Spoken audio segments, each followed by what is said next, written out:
Ahadi ni kitu ambacho unaahidiwa kwa utapata wakati unaahidiwa tayari ni chako, ila hujakiona kwa jinsi ya kimwili. Mara tu unapoambiwa kuwa hichi kitu ni cha kwako, tayari kwenye moyo wako unaamini kwamba nimeahidiwa jambo fulani. Unaanza kuwa na imani ya kupanga mipango kwamba fulani ameniahidi kitu fulani, fulani ameniambia atanipa hela fulani, fulani ameniambia, bosi ameniambia. Kwa hiyo napanga mikakati, nikipata hii pesa nitakwenda kununua tofali. Bado huna, lakini tayari ahadi unayo. Ila ahadi inakupa upange mikakati kwamba nitafika mahali fulani, nitafanya 1, 2, 3. Sasa nataka niseme hivi, ahadi ya Mungu juu yako lazima itatimia. Alichoahidi Mungu juu ya maisha yako lazima itatimia. Na kwenye madhabahu ya leo ninakutamkia ahadi ya Bwana itatimia. Kama Mungu ameahidi utaenda viwango vya baraka, hautaonja kaburi mpaka umemiliki viwango vya baraka. Kama Mungu amekuahidi utamiliki hiyo nafasi, hiyo kazi, ninakwenda kuwatamkia adui zako wakupishe, kwa sababu unabeba ahadi ya Bwana. Kama kuna watu wamejipanga kupokea leo, hebu sema ahadi ya Mungu lazima itatimia. Sema basi amina kama unanielewa. Sema amina kama unanielewa. Sasa leo nimekuja hapa, kabla sijapokea matoleo yako, ninalo neno la hivi ya kwamba kile ambacho umeahidiwa lazima kikatokee kabla mwaka hujaisha. Kama Mungu aliahidi utazaa, unakwenda kuzaa. Kama Mungu aliahidi utajenga, unakwenda kujenga. Kama Mungu amekuahidi ukae kwenye hiyo kampuni, hakuna atakaye kuondoa. Kama Mungu amekuahidi utakuwa bora zaidi, hakuna atakaye kuondoa. Wangapi wako tayari wachukue hizi ahadi? Waambie mwenzako kuna ahadi zinashuka hapa. Una imani? Una imani? Kuna mtu anakwenda kumiliki ahadi aliyoahidiwa ya pesa. Kuna mtu anakwenda kumiliki ahadi ya afya aliyoahidiwa. Kuna mtu anakwenda kumiliki kazi ambayo aliahidiwa na inakuja kwa njiani. Angalia mtu amekaa pale. Ninatabiri kinabii, kila ulichoahidiwa lazima kitafika. Sema nilichoahidiwa lazima nitapokea.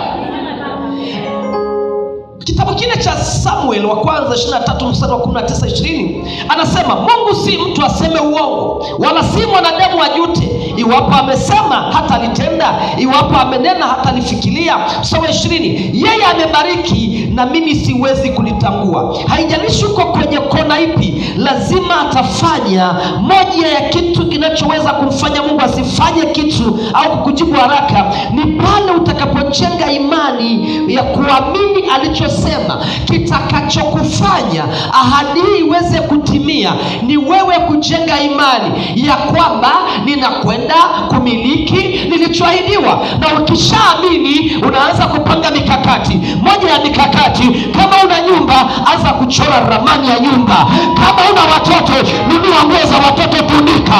Kama una TV, weka sikrini kwenye ukuta, weka hata ndoo. Sema TV naiona, baraka naiona.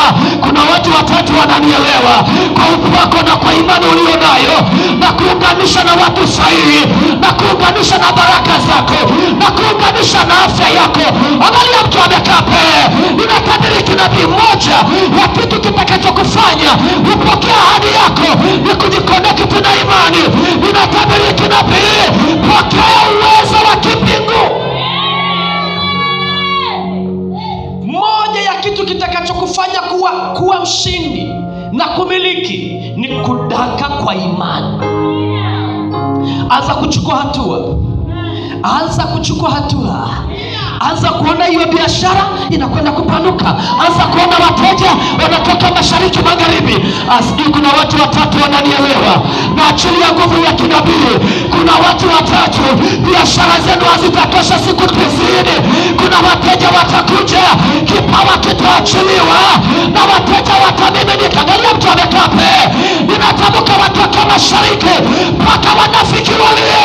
Natamka mashariki, magharibi, achie kibali chako kiachiliwe. Sema amen. Sema amen. Guse mwenzako, mwambie mbona umelala kama aliyekula mlenga. Ninatabiri kinabii, nyota yako inayo mashariki, nyota yako inayo magharibi. Ninatamka kwenye hiyo kampuni, natamka kwenye hiyo taasisi, natamka mahali popote, jina lako lisiondolewe, jina lako lisipunguzwe, jina lako lisichafuliwe. Katikati ya giza natamka nuru ikang'ae. Hebu mguse mwenzako, mwambie taa yangu inawashwa leo.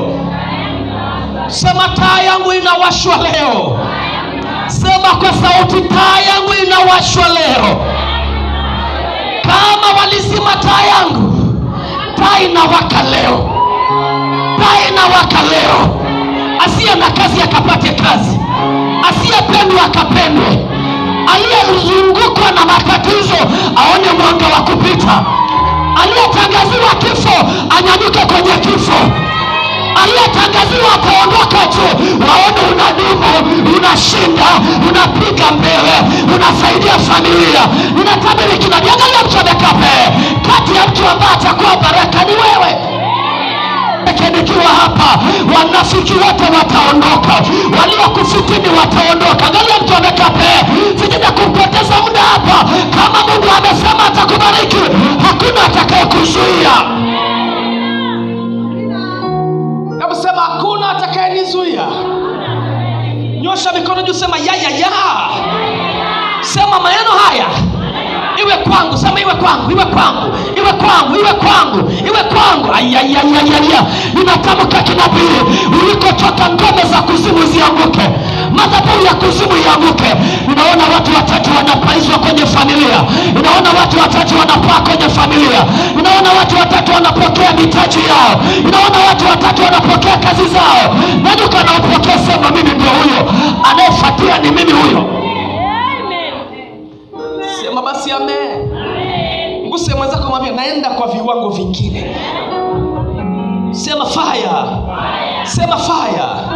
Mungu alipowapa Israeli ahadi kuwa wataenda nchi ya ahadi na waliokoka mikononi mwa Farao, lakini jioni walikutana na bahari. Sio bahari, ila nyuma jeshi la Farao wanaowafuatia kulia na kushoto, milima ipo. Ndipo taifa la Israeli walianza kulia na kuona mwisho wao umefika. Angalia, pamoja na kuwa waliona maajabu ya Mungu, lakini bado walishtuka. Sikiliza, siku zote Mungu anapotoa ahadi ya kwamba unakwenda kumiliki kazi, unakwenda kujenga, unakwenda kuwa na amani, unakwenda kushinda, siku zote lazima upinzani utainuka. Na mimi naongea na watu ambao wanabeba ahadi kubwa lakini wana upinzani. Nataka nitamke kwenye huo upinzani, nimetuma nitamke kwenye bahari tutapita. Nimetuma nitamke kwenye huo upinzani, lazima kuna kitu kinatokea. Angalia mtu amekape. Nasema hivi, siku zote Mungu akikuahidi jambo, labda amekuahidi ubebe familia, labda ndani yake ameweka uchumi, labda ameweka neno la biashara, labda ameweka kipawa cha kusaidia watu, labda utakwenda kuwa mtu mkubwa. Siku zote ile ahadi kwa juu yako, ile ahadi lazima itapingwa. Lazima watainuka wachawi, lazima watainuka wanafiki, lazima watainuka kwa njia ya madeni, lazima watainuka kukosesha kibali. Lakini habari njema niliyo nayo, vita iwepo isiwepo, tunakata bahari ya Shamu. Naongea na watu ambao watakata bahari ya Shamu, watapita katikati ya matatizo, watapita katikati ya maneno, watapita katikati ya vikao, watakwenda ng'ambo ya pili. Nasikia ndani kwangu kuna watu wanakwenda ng'ambo ya pili. Haijalishi wamekusema, haijalishi wanakukataa, haijalishi wanakuchafua, haijalishi wanakushusha, shujaa lazima apigwe. Nimetuma nitangaze, taa yako iwake. Sijui kama ni wangapi wanapokea. Taa yako iwake, kwenye elimu iwake, kwenye ndoa iwake, kwenye hiyo kazi iwake, watu wakakuone na tukasema amen.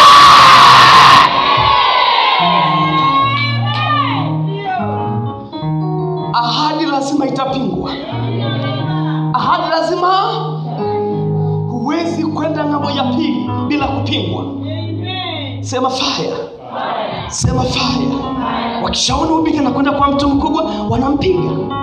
Wakishaona unanyotea biashara, wanaidhoofisha biashara. Wakishaona una kibali wanakuchafua kwa mabosi.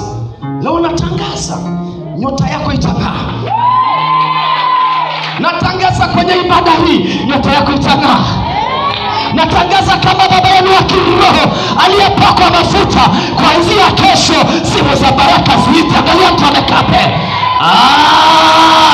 Aliyeshikilia mtaji wa baba yako, aliyeshikilia mtaji wa mama yako, aliyeshikilia mtaji wa mtoto wako, kuna pesa na iona, kuna pesa na iona.